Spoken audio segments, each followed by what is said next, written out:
یہ ہم بات کر رہے تھے اسم معرفہ کی اقسام کی، جو کہ اسم علم، اسم ضمیر، اسم اشارہ اور اسم موصول ہیں۔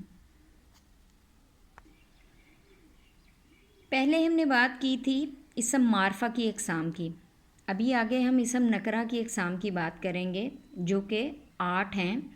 اسم ذات، اسم استفہام، اسم صفت، اسم مصدر، اسم فاعل، اسم مفعول، اسم حالیہ اور اسم معوضہ۔ یہ ٹوٹل 8 ہیں اسم نکرہ کی اقسام۔ اس سے پہلے میں آپ کو اسم نکرہ کی تعریف بتا چکی ہوں۔ اچھا، سب سے پہلے ہم بات کریں گے اسم ذات کی۔ اسم ذات کی تعریف کیا ہے؟ وہ اسم ہے جو اپنی الگ خصوصیت کی وجہ سے دوسری چیزوں سے الگ سمجھا جائے، جیسے گائے، بھینس، اونٹ، گھوڑا۔ ٹھیک ہے، نمبر 2 پہ ہے اسم استفہام۔ اسم استفہام کی تعریف کیا ہے؟ وہ اسم جو پوچھنے کی جگہ بولا جائے، جیسے کون، کہاں، کہاں، کیوں، کب، کیسا، کس طرح، کس وقت وغیرہ، اسم استفہام ہے۔ نمبر 3 پہ ہے اسم صفت۔ اسم صفت وہ کلمہ جو کسی شخص یا چیز کی خصوصیت یا اچھے برے وصف کو ظاہر کرے، اسم صفت کہلاتا ہے۔ اسم صفت کیا ہے؟ وہ کلمہ جو کسی چیز کی خصوصیت یا اچھے برے وصف کو ظاہر کرے، اسم صفت کہلاتا ہے۔ مثال کے طور پہ نیک، میٹھا، کھٹا اور موصوف۔ اسم موصوف کیا ہے؟ عموماً یہ ایک ساتھ ہی استعمال ہوتے ہیں، اس لیے اس کی دونوں کی تعریفیں ایک ساتھ لکھی ہوئی ہیں۔ موصوف کیا ہے؟ جو شخص یا چیز کی اچھائی یا برائی کو ظاہر کرے، اسے اسم موصوف کہتے ہیں۔ موصوف کیا ہے؟ جو اچھائی یا برائی کو ظاہر کرے، اس کو موصوف کہتے ہیں۔ نمبر 4 پہ آ جائیے، اسم مصدر۔ مصدر کیا ہے؟ مصدر کی تعریف کیا ہے؟ مصدر کے آخر میں نا آتا ہے۔ ٹھیک ہے، مصدر کے آخر میں نا آتا ہے، تو لکھنا پڑھنا ہو سب کلمے مصدر ہیں، اس لیے کاموں کے نام ہیں، ان میں سے کلمات بنائے جا سکتے ہیں۔ لکھنا اور پڑھنا بھی کام کا کرنا پایا جاتا ہے، ہوتا ہے کام کا ظاہر ہونا، مگر فعل کی طرح ان میں کوئی وقت نہیں پایا جاتا۔ چند ایسے الفاظ بھی ہیں جن کے آخر میں نا تو ہے لیکن وہ مصدر نہیں، مثلاً تانا، بانا، جمنا وغیرہ۔ نمبر 5 پہ آ جائیے، اسم فاعل۔ اسم فاعل کی تعریف کیا ہے؟ وہ اسم مشتق ہے جو اس کام کے کرنے والے کو ظاہر کرے، جو مصدر میں پایا جاتا ہے۔ ٹھیک ہے، وہ اسم فاعل کہلاتا ہے۔ اب اسم فاعل اور فاعل میں فرق یہاں پہ ہے، یہ آگے فردر اس کی اقسام بھی ہے، اگر آپ اس کو نوٹ ڈاؤن کرنا چاہیں کر سکتے ہیں۔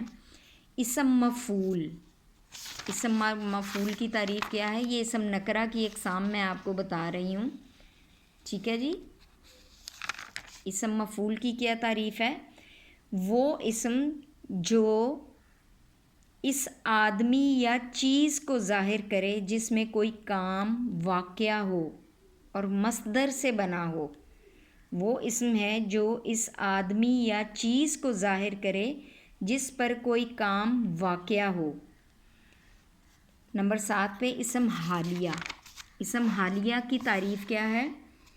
وہ اسم جو فاعل یا مفعول کی حالت کو ظاہر کرے۔ ٹھیک ہے، وہ اسم جو فاعل یا مفعول کی حالت کو ظاہر کرے۔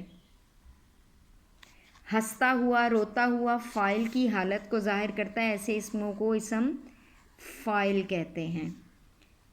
اب اس کے قاعدے بنانے کے کیا ہیں یہ آپ آگے نوٹ کر سکتے ہیں۔ نمبر 8 اور آخری، اسم معاوضہ۔ اسم معاوضہ کیا ہے؟ وہ اسم جو کسی کام کی اجرت کو ظاہر کرے، وہ اسم جو کسی کام کی اجرت کو ظاہر کرے اسم معاوضہ کہلاتا ہے. ٹھیک ہے جی، یہ آپ دیکھ لیں. یہ امید ہے کہ آپ کو یہ کافی ہیلپ فل لگی ہوں گی چیزیں، اور اس میں سے اگر آپ کچھ نوٹ ڈاؤن کرنا چاہیں تو کر سکتے ہیں. اچھا، اس میں سے تھوڑے سے آپ کنفیوز ہو رہے ہوں گے کہ اسم مصدر کی تعریف زیادہ صحیح پراپر آپ کو نہیں بتائی گئی. تو اسم مصدر کی تعریف یہ ہے وہ کلمہ جو خود کسی لفظ سے نہ بنا ہو مگر اس سے کئی دوسرے الفاظ بنائے جا سکتے ہوں، مصدر کہلاتا ہے.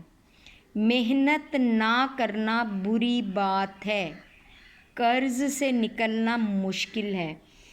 ان دو جملوں میں کرنا اور نکلنا ایسے اسم ہیں جو خود تو کوئی لفظ نہیں بنا پا رہے لیکن ان سے بہت سے کلمے بنتے ہیں. انہیں اسم مصدر کہا جاتا ہے.